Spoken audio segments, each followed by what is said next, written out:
Hello दोस्तों, प्रणाम, राधे राधे। कैसे हैं? आशा करती हूँ आप लोग अच्छे होंगे। और हम दोनों बहन मिल करके कृष्ण भगवान का कजरी गीत सुनाने जा रहे हूँ। आप लोगों को अच्छा लगेगा तो लाइक शेयर सब्सक्राइब करना, कमेंट में लिख के ज़रूर बताना ऐसे गीत लगी, और आप लोग कहाँ से सुन रहे हैं वो भी लिखना अगर अच्छी लगेगी तो। धन्यवाद। नटवर नंद लाल गिरधारी दई दाची हमारी ना। नटवर नंद लाल गिरधारी दई दाची हमारी ना।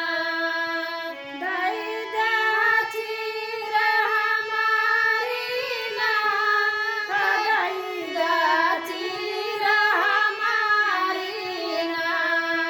नटवर नंद लाल गिरधारी दई दाची हमारी ना।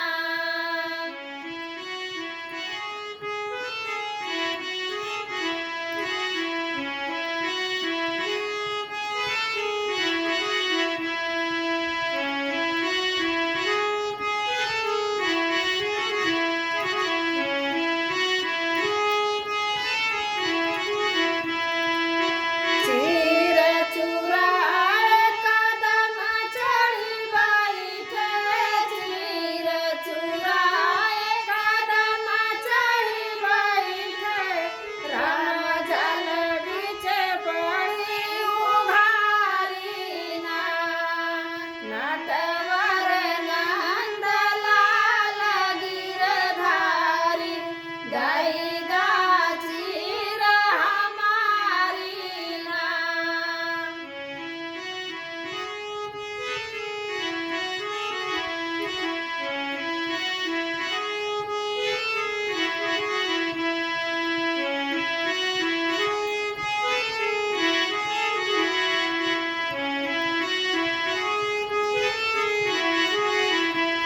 चीर तोहार राधा तब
दई जाची हमारी ना।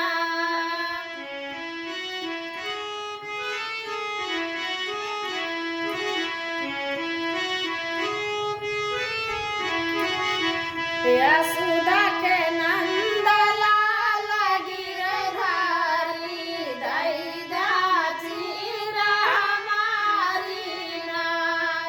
यशोदा के नंद लाल गिरधारी दई जाची हमारी ना। नटवर नंद लाल गिरधारी दई